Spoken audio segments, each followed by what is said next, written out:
و یک سوالی آمده رسیده است، به نهایت سوالی که به قلب من رسید و من آن را این لحظه میخوانم، عیناً خیلی که نوشته شده است و خواهش میکردم شما جواب میدادید. من زن هستم و حامله دار شده نمیتوانم. بچه دانم را دختران گرفتند. در زندگی به یک دوگانم از سبب حسد دشمنی کردم و به نزد جادوگری 40 ساله سابقه دار رفته تخمدانش را از کار مانان گفتم. آیا این جادویش به دوگانم تاثیر میکند؟ این زن خودش رحیم ندارد، با رفته است همین عیناً همینه برای دیگه کس خواسته است. بله. کسی به نزد سحرگر میرد و از سحرگر سحر طلب میکنه و کافر است. حکم سحرگر در نزد شریعت 7 سال زندان کردن و 5 سال زندان کردن، حکمش قتل است. شریعت اگر جاری کرده شود باید سحرگر کشته شود. اگر رفت اون سحرگر اشهد ان لا اله الا الله اشهد ان محمد رسول الله، من توبه کردم گفتم کشته میشه، رفت و توبهش بین خودش و بین الله تعالی واقعا توبه راست باشد و جنت می‌دارد به سبب توبهش. در آخرین لحظه‌هایش پیش از قتل اشهد ان لا اله الا الله اشهد ان محمد رسول الله گفت مثلا، یا اینکه بگذار بعدی دستگیر کرده شدن گفت. لیکن ما همین کلمه چه خیلی که به دیگرها تطبیق میکنیم. یک کافر اگر کلمه گرداند، پیامبر صلی الله علیه و آله میگه الاسلام یجب ما قبله، اسلام پیش از خودش رو میبخشد. یعنی کدام آدمی که کافر بود تمام گناهاش بخشیده میشد با برابری کلمه گرداندنش. اما سحرگر نه، بگذار اگر ایمانش صحیح باشد بین خودش و بین الله تعالی گناهاش بخشیده میشد، بین خودش و بین الله تعالی. لیکن از نگاه شریعت حکمش قتل است. الله پاک است. اما آدمی که به نزد سحرگر میرد و سحر زکاز میکند، فرمایش میدهد که فلان دوگانم سحر کن، یا آدم کافر است. بنابراین این زن باید به کاری کردش پشیمان شود، توبه کند، کلمه گرداند و اگر سحرش نه و تازه کرده شد سحر رفته باطل کند. سحر رفته زکاز گیرد گشته. این هم یک قول طایفه از علما، سحر بیکار کند. یعنی این گونه می شود؟ سحر بیکار کرده می شود؟ یعنی گفت که شد حاجت ندارد دیگه نکن گوید رفته. و به اساس سوال جواب نگفتید دانلو. اینجا آیا جادویش تاثیر میکند یا نه؟ بله سحر تاثیر میکند. سحر اکون دیده میشه اون آدم کی است، اون دوگانه کی است. نمازخوان باشد، به انسان مؤمن و مسلمان اگر باشد، به قدر دینداریش نگاه کرده تاثیر میکنه. مثلا نمازخوان باشد، نمازخوانیش الله اکبر میگه یا بیند که سلام داد، نمیدونه نمازش چی، مضمونی نماز نمیدونه، نومش به نمازهای قضا کرده و درست و راه درست میخواند، بله به تاثیری کلانتر میکنه. لیکن به هر حال تاثیرش از بی نماز فرق میکنه. بله. لیکن نمازخوانی با قوت باشد، نمازهای محافظت میکرده باشد، نماز دفاع میکند از او. نماز برآمده از الله تعالی میگوید که الله این بنده‌ات رو محافظت کن، چه خیلی که مرا محافظت کرد.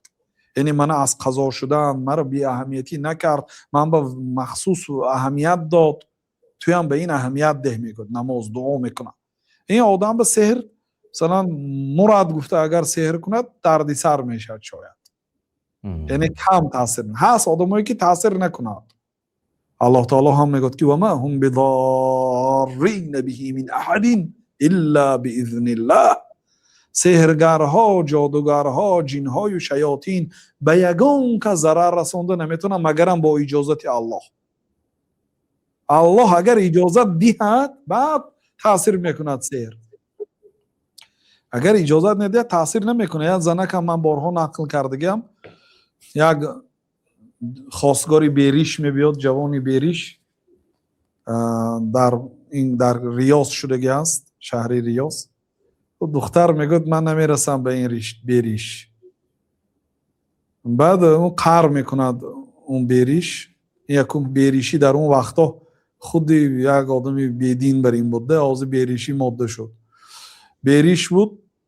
وقتی که این دختر این کار میکنه اون آدم پولدار بوده است، قهرش میبیاد که من آدمو تمنا میکند، آدمها آرزوی هوسش همراهی من خانه‌دار شدن و این زنه کی بوده است که میگوید من رد میکند؟ به نزد سحرگر میره.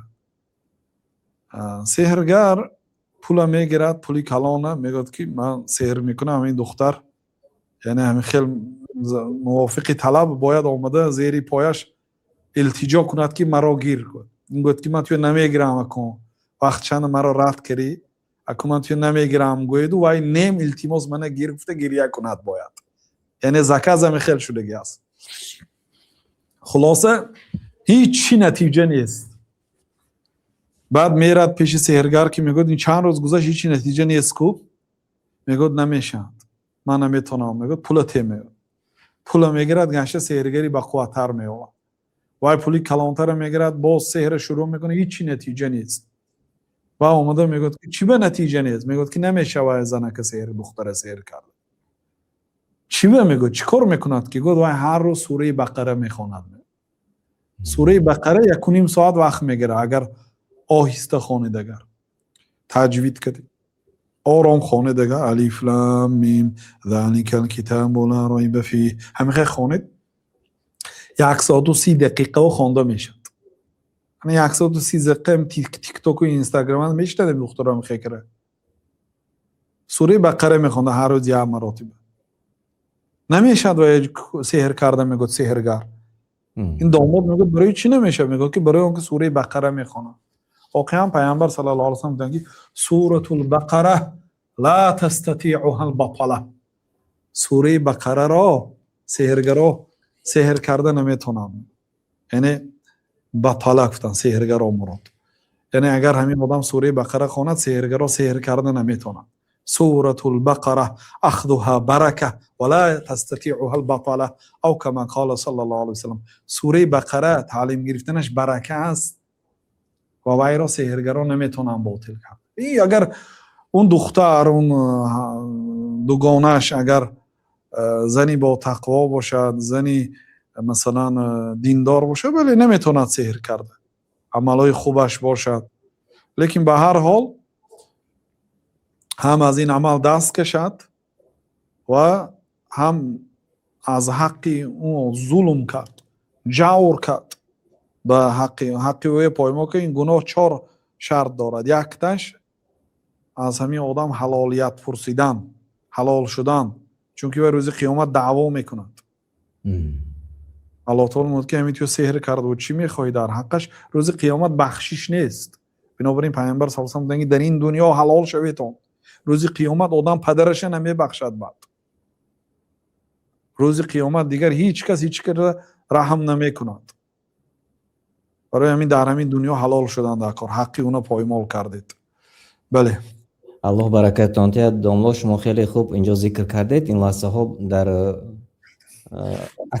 بسیاری نفران نیز گفتند که انشاءالله اگر که نماز خوان باشند و سوره بقره را خوانند، انشاءالله که سحرگرها با آنها، یعنی امید در دلشان پیدا کردید که تاثیر نخواهد کرد انشاءالله.